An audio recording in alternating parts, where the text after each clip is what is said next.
Hi guys, it's Danilo's Code, and today we're gonna explore how derivatives work by using Python. It's a little bit an unconventional method of learning math. I actually saw this method was used in a book that I was reading called Data Science from Scratch by Joel Grus.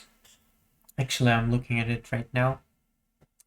And there the guy actually described different mathematical concepts with the code. But to be honest, it was not really something easy to understand. But I hope with explanation, I can do something similar and it'll be easier for you to understand those concepts. I will not teach you data science in this video. It's not about that topic. It's more of a math specific topic. So today we're gonna learn about derivatives. So if we go to Google, it says, the Wikipedia says that the derivative is a function of a real variable, sounds scary, that measures the sensitivity to change of the function value, output value, with respect to a change in its argument. Doesn't really sound very simple, and we have some formulas here which make things even worse. This is scary, but actually the concept is not that much of a deal if you really understand what's going on under the hood. So let's go to Desmos. Desmos is an online software that enables you to draw different mathematical graphs and to kind of program them. So here we have the graph of x squared function. It's a very simple function. And what I've done here, I've used a point 2.4. So 2 is x value and 4 is a y value, and an arbitrary point that I can move across this graph. And the orange line is the line that is connecting these 2 points. So the derivative of x squared at the point 2 is how much the function changes at this point. Well, you might say it not changes at the point because it's just the point. Yes, you're totally correct with that. But let's start with this. Let's say we have a point 241,5,808. So how much does it change between those 2 points? We can basically calculate that by dividing the difference in y value and the difference in x value. So say if we went some step here, then we went some step here. So the change in x makes the change in y. So hypothetically, if change in x is 2 and the change is y is 4, then 4 divided by 2 is 2, and that makes it the average change is 2 points per x. And the similar idea is here. If we divide 5.8 by 5.8 minus 4, which is 1.8, by 2.4 minus 2, which is 0.4, then we'll get how much does the function change in average per x. So if we basically do this, 5.8 minus 4, and we'll divide that number by 2.4 minus 2, then we'll have 1.8 divided by 0.4, which is 4.5. And that means that each x step that is equal to 1, the y step is changes as 4.5. Well, okay, it changes. So what? It just changes between those 2 points. But let's try to move this point closer to the original value.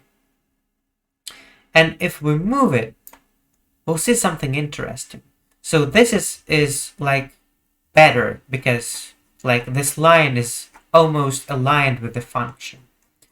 And it would do the same process, but for this number, so we'll do for 0.182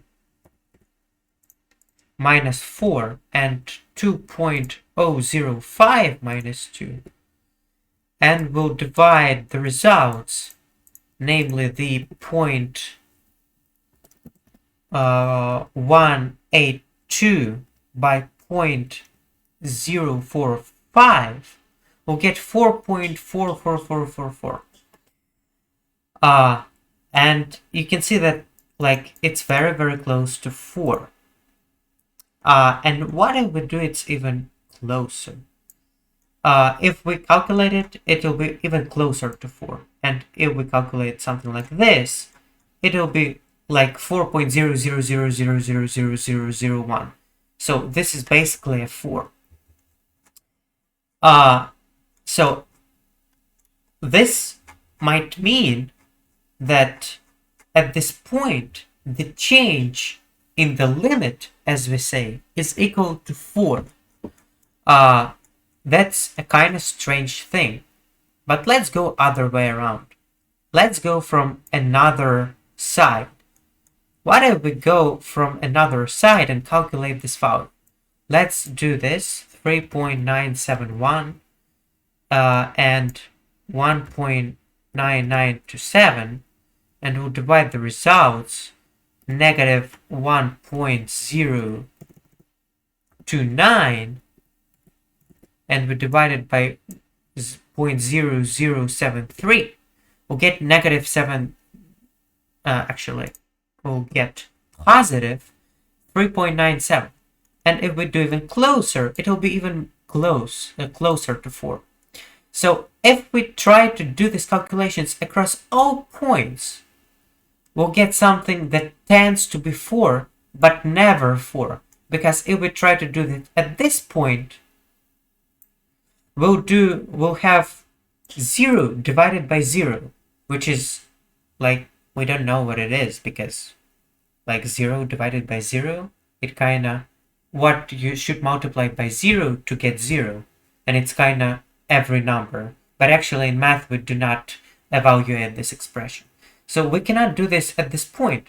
But all these points suggest that we get all the numbers except for 4, and as we go closer to this point, we get closer to 4. And mathematically we have this concept of limits that basically says you only can have a 4 as a real true value and none other value. Because if it would be 4.0001, you can get even a bit closer to 2, and it'll be even closer to 4. So it'll be 0.0000000001. So this is even closer to 4, but it never equals to 4.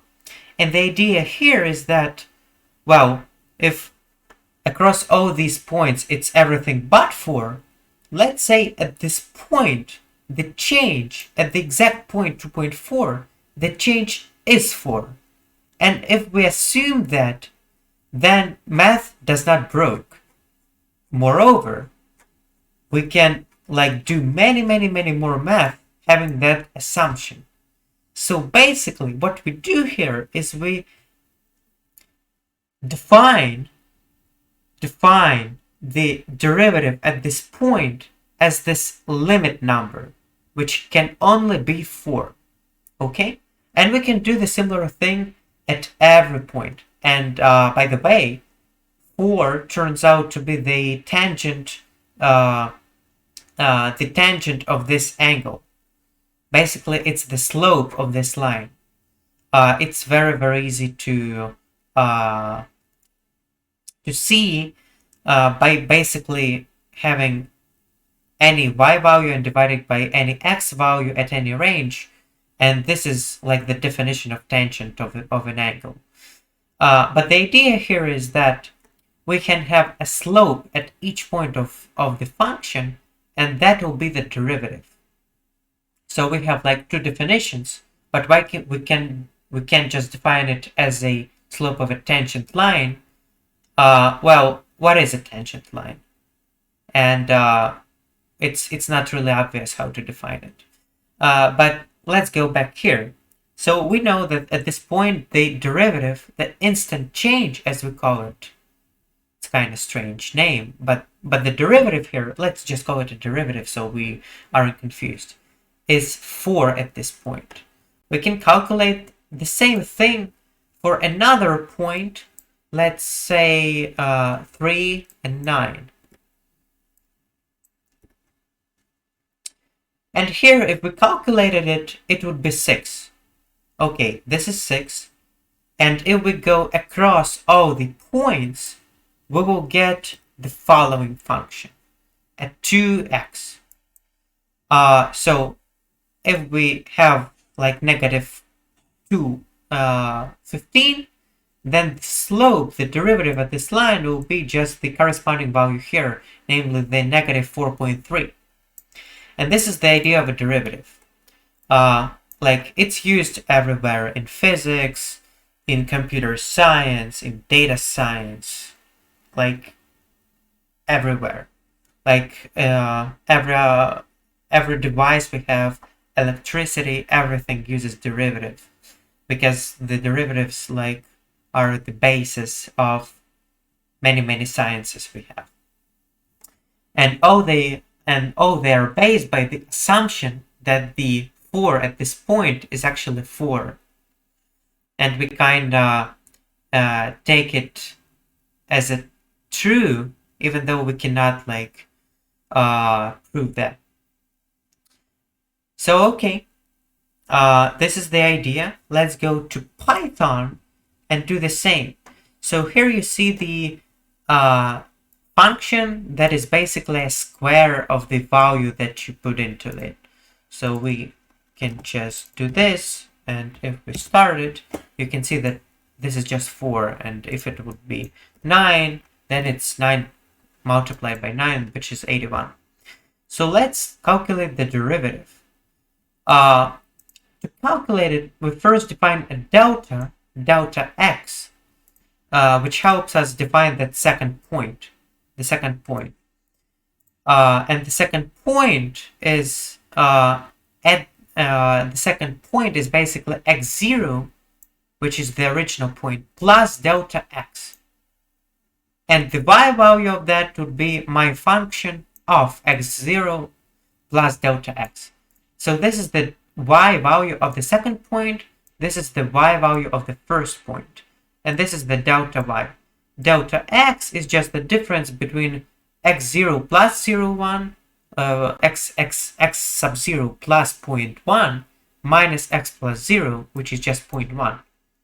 And we just divide delta y, the y difference, by the x difference, which is basically 0.1. And this is the change. But remember, this is change between 2 points. And if we do this at point 2, which remember we calculated that it should be 4, like in a limit case, it's 4.10001. And theoretically, if we make this even less, then it will be even closer to 0. And it is. So the thing is, we cannot calculate the derivatives because, like, programming language cannot do it infinitely many times. It will always have some overhead. And we're not talking about any memory issues which will prevent us from calculating these values. But the idea is we cannot do that. What we can do is we can actually calculate mathematically the value of the derivative of x squared at any point, just by like a definition.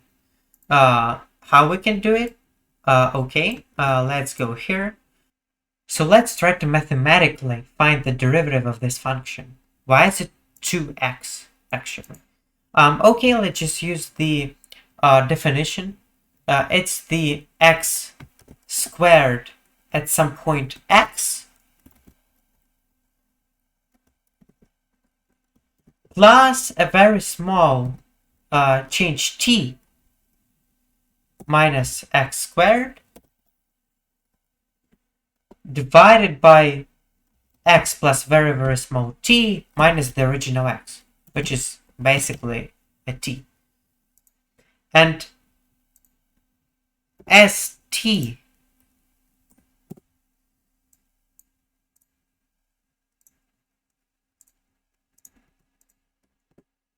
and st becomes smaller and smaller and smaller, we can see that the orange line basically aligns with 2x.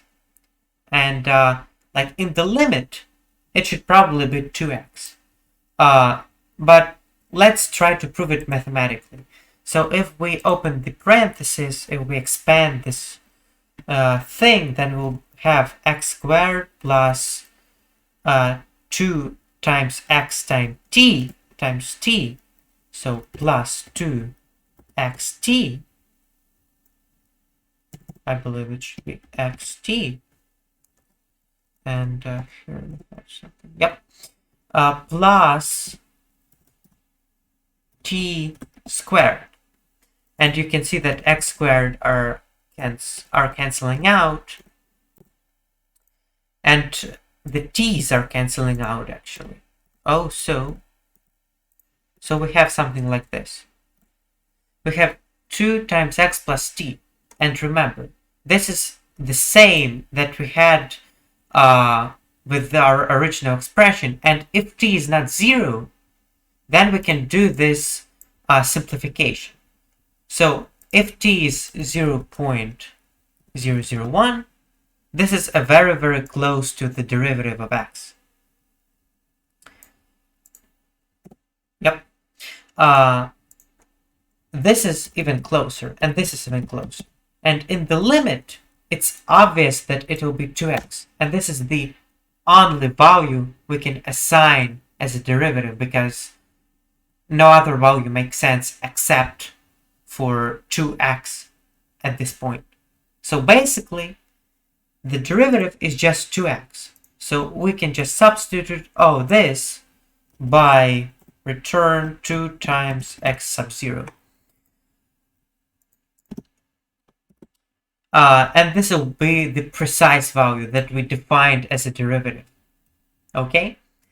So I hope this all makes sense. This is a lot for one video. But like the only thing I want you to understand, the derivatives are not some weird mathematical constructs like this. No.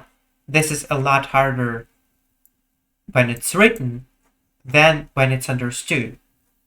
And the idea here is that the derivative is just a thing that we define as an instant change because it makes sense. Okay? So it makes sense to say that instant change at a point is a derivative, and it turns out that it's very, very, very easy to calculate using the same make sense technique that we had before. So what I personally take from all this, the derivative is something you cannot prove. It is something you need to believe in. Yes, you need to believe that this is true, because it does not break anything. It does not break the math. It all works. And if we make a definition, if we make an axiom, just like we believe that two lines can be parallel, if we believe then there is such thing as an instant change at a point, then the math is just expands and it becomes very, very beautiful. And in code, it's just the same thing. We had a very, very, very hard function, very, very complicated function like this, which was not precise. But if we believe that it can be possible, we can just substitute it with this. And this is a lot simpler. And this is why I love math. And this is why I love programming, because you can express anything you want. And you can express math. Thank you for watching. See you next time.